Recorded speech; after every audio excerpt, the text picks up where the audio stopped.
Hemşin Komilo köyünden benim Avuçor Yaylası'nda yazları yaşıyorum. 77 yaşındayım. Çocukluğumdan beri burada büyüdük. Burada çobanlık yaptım. Bu yaylanın her tarafını biliyorum. Bu yayla değil de başka yaylaları da gezmişim. Böyle etraf yaylalar. Bunun arkasında Yusufeli Yaylası var. Hevek diyoruz. Orada da kalmışım yazları, yaylacılık yapmışım. Eskiden hem koyun, hem keçi, hem inek fazlaydı bizde. Burada at katır var idi. Köyden beri yaya geliyorduk. Yük getiriyorduk. Yol yoktu o zaman. Yaya gelmişim katırla devamlı çalışmışım. İlk baharda aşağı yere geliyorduk. Yani hep beraber aşağı yarıda bir ay kalıyorduk. Yukarıki yere kuru oluyordu o zaman. Şu aşağıda bir ırmak var. Biraz da duvarlar halen daha görünüyor. Evet. Ondan yukarı kuru oluyordu. Yani buraya hayvanları o tarmağa buraya koymuyorlar. Korucu tutuyorlardı. Ondan sonra burası ot geldiği zaman birden göç yapıyorlardı buraya. O zaman kalabalıktı tabii. Sığır, koyun, keçi, at, katır. Burada bir iki ay kalınıyordu. Yayla şenlikleri yapılıyordu. Bir gün, iki gün işte buraya geldikleri zaman buradan yaya köye kadar şenlik olarak iniyorlardı. Nasıl oluyordu şenlik mesela? Ayder'de tulum, horon işte öyle. Ayder'de böyle horon yapıyorlardı. Ayder'den aşağı o hala diyoruz. Evet. Halanın oralarda gene horon yapıyorlardı. Köye gidiyorlardı. O şekil şenlik oluyordu. Burası işte 2 ay kalındıktan sonra aşağı yela iniliyordu. Burada kaldığımız zaman aşağı yelanın işte o sinirleri koru oluyordu. İşte 2 ay sonra iniyorduk oraya. İşte Ağustos, işte Rumi hesap 20'lerinde. Kar yağdığı zaman oradan köye iniyorduk artık sonbaharda. İşte o şekil yayla düzeni vardı. Peki bu evler nasıl yapıldı? Şimdi bu evler eskiden böyle makina, kepçe falan yoktu, yol yoktu. Buralar eski ustalar vardı, eski taş ustaları. Böyle bir çakkuç, bir murci diyorduk. Bir de böyle o murciyle deliyorlardı. Böyle katırnalarını böyle sokuyorlardı. Oraya bir çivi çakıp taşları yarıyorlardı. O şekil duvarlar yapıyorlardı. Hem de buralar yüksek yapılmıyor. Üstünden çığ geliyor. İşte bu kadar yüksek yapılıyor. O şekil yaparlardı. Eskiden saç da yok idi tabii. Meşeden o çamlardan hartoma diyorduk böyle. Evet. Tahtanın incesi gibi böyle. Onunla orta yapıyorduk. Damlamıyordu. Ondan sonra saç çıktı tabii. Onlar artık iptal oldu. Saç devam etti. Da yol yapıldıktan sonra da biraz yayla bozuldu yani. Eski şey yok yani. Kimisi pirket yapmış, Evet. kimisi bilmem ne yapmış öyle. Kimi duvarlar yapmış, tamamen yapılmamış. Kimi eski duvarlar öyle taş halinde öyle kalmış. İşte o şekil. Peki bu taşlar nereden taşındı? Neyle taşındı? Taşlar burada yerince taş var. Öyle başka yerden getirmeye lüzum yok. Ya buradan yapıldı. Burada ben burayı yeni yaptırdım mesela 20 sene falan oldu yaptırdığım. Benim baba evi aşağıdaydı. Şu aşağıda o kardeşime kaldı o ocak. Ben burayı yeniden açtım. Yeniden elle yaptık bunu. Makineyle de kazdırmadım. O zaman makine vardı ama biz el ile yaptık. Bir usta ile beraber ocağı hazırladık. Taşı hep buradan çıktı yani. Bir yerden taş getirmedim. O şekil işte burayı yaptırdım.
Ekmek işi şöyle yapıyorduk. Bu çaliler var ya, o göründüğün çaliler işte, o kumarlar. Evet. Oyuncak kumarlar, o çokiyle beraber sokuyorduk. Kuruyor diyor, on arkayla götürüyorduk. O biz şey diyorduk. Lasciasi gresta, pleci. Biliyoruz ya. Gresta, onu büyük bir ateş yakıyorlardı. Açık ateş. Açık ateşte onu orada iyice kızdırıyorlardı. Oraya misir ekmeği, hamur işte oraya koyuyorlardı. Üstüne bir saç, üstüne gene çoz, tuğul öyle kapatıyorlardı. Öyle pişiyordu.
Ta o tepeye çıkıyordum oraya. İşte görünen o yukarıda bir düz var idi. Orada keçiler otluyorlardı. Ben de öyle yatıyordum orada. Oranın uykusu bambaşka.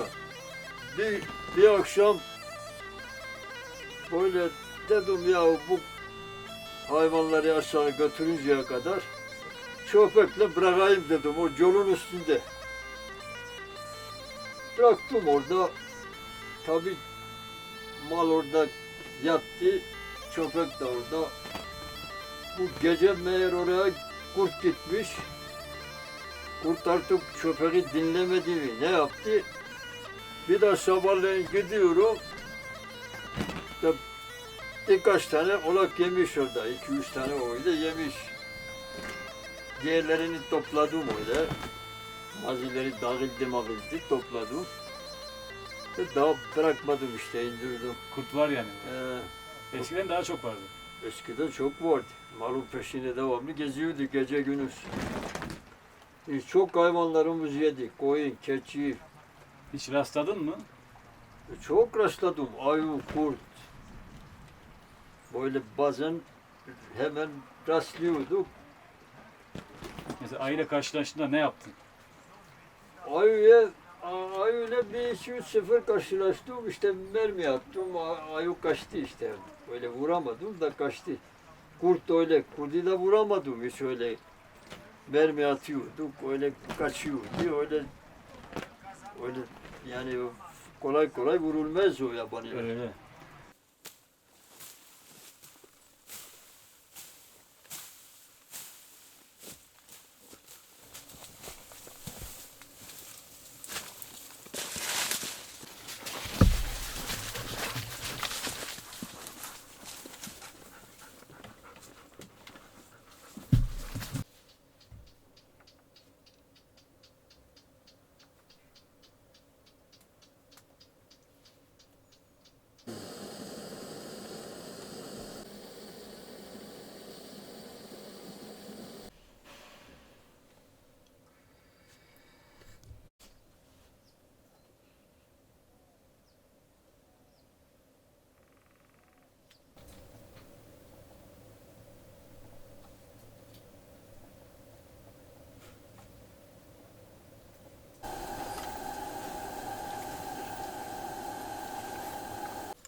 Bende hemlik var idi. Hemlik diyoruz da o tahta bir şeyle öyle ağaçtan yapılmış.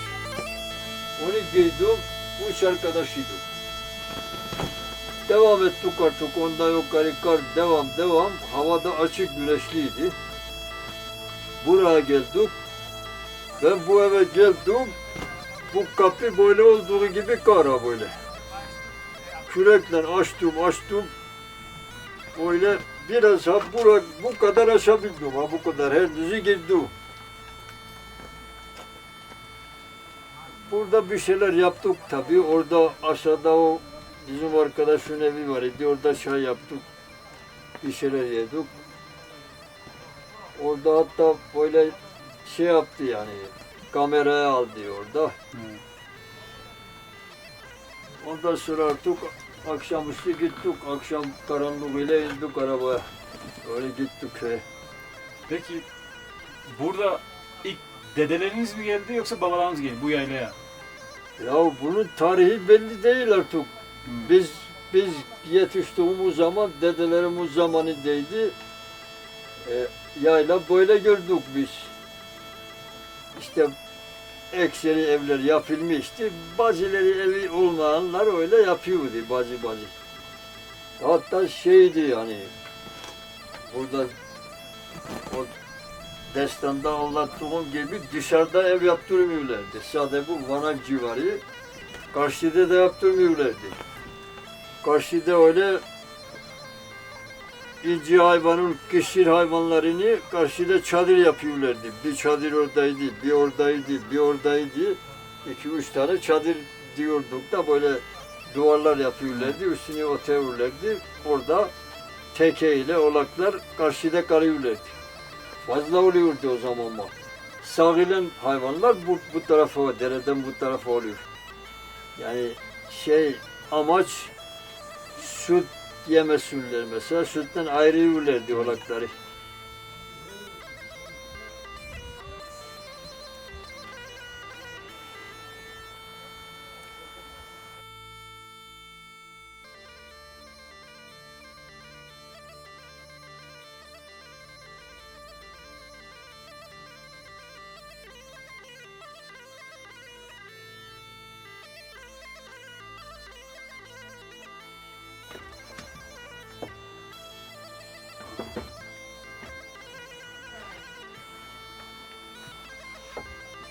Zahmet ettin ya. Ya bizim için zahmet bir şey yok.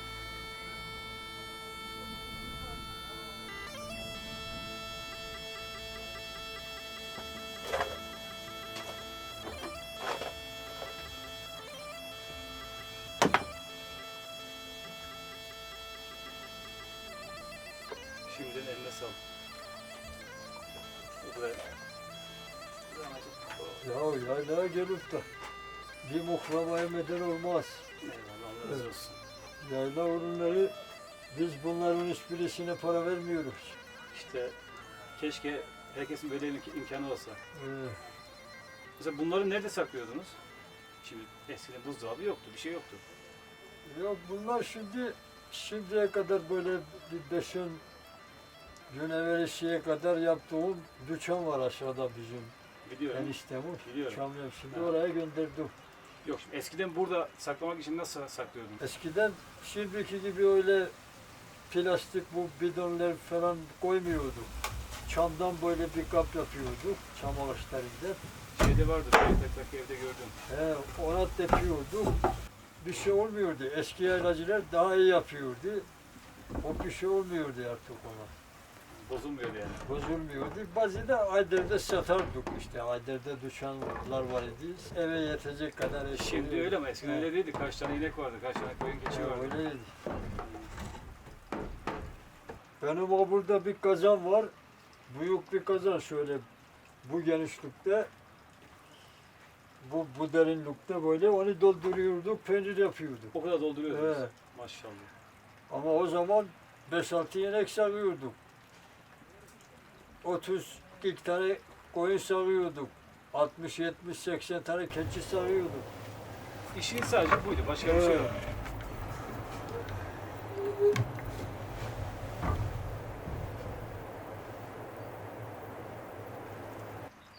Yok, sıkıntı yok. Bu eski tahtaları nereden getiriyordunuz? Yani neyle biçiyordunuz onları? Onlar eskiden elle biçiyorduk, hizarla. Zarla ha. İki tane tutma yeri vardı onun şeyde. Böyle bir düzgak yapıyorduk bu yükseklikte. Birisi altta duruyordu, birisi üstte kütük. Öyle kara hizarı veya Hepsini elle. elle. İşi. İşte emek olan her şey güzel oluyor. İşte eski tahtalar olan onlardır da sonraları bu motor çıktı. Motor ile o kadar düzgün zaten biçilmiyordu. Şerit çıktı. Aynen. İşte onlar şimdi onlar ile atölye var. İşte öyle devam ediyor. Burada değirmen yok değil mi? Değirmen yok. Mesela mısır neyle şey yapıyordunuz, ekmek yapıyordunuz? Köyde öğütürdük, getiriyorduk. Ya köyde değirmen vardı. Değirmen vardı. Köyden un olarak getiriyorduk. O zaman şey çoktu, katırlar matırlar, şimdi yok. Kantiller vardı daha eskiden. Mısır tarlaları vardı eskiden. Mısır yapıyorduk. Çay yoktu değil mi o zaman? O zaman çay yoktu. Çay sonraları artık icat edildi. Çay olduktan sonra artık çay bahçeleri de çaya kapandı. Şimdi pek az yani az Ne, mısır ne yapıyor. ağaç kaldı ne bir şey çaydan He. böyle.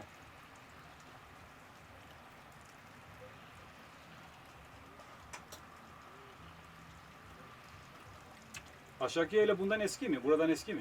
O pere taklidi. Eski. Onlar eski. O da eski. Ev var o eski. Benim evimin altında bir ev var. Üstte toprak. Gördüm. O da çok eski. O yıkılıyor şimdi. Evet. Peki o evin konumunu neye göre belirliyorsun? Şimdi yukarıdan çığ geliyor bildiğim kadarıyla. Taş yuvarlanıyor, kar Yok oraya çiğmi vurmaz. vurmuyor mu? Buraya vurmaz. Buraya vurur. Onun o zıbo zaten sitlemede dur. Ha onu diyecektim. Çünkü Üstü iki sırt. sırt arasında He. ayağınlardan geçiyor geçse de. O evlerin bu tarafında bir boğaz var. Oradan iniyor. Oradan gidiyor. Burada şimdi evlere daha önce bir şey oldu mu? Çığ indi mi hiç? Oldu olmaz olur. Ben aşağıda bizim babamın ocağı var idi. O beton var ya. Evet. O yeşil buranın Gördüm. o tarafında. Orada bizim ocak oradaydı babamın. 5 sefer ben kendim yaptım. 5 sefer. 5 sefer yıkılıyordu. Ağaçları falan meşeden getiriyorduk, yapıyorduk. Gene bir sene vurmazsa ertesi sene vuruyordu. Öyle. Karşıya çifte çamlar oy, sakizi yere damlar oy, oy, oy, oy. Karşıya çifte çamlar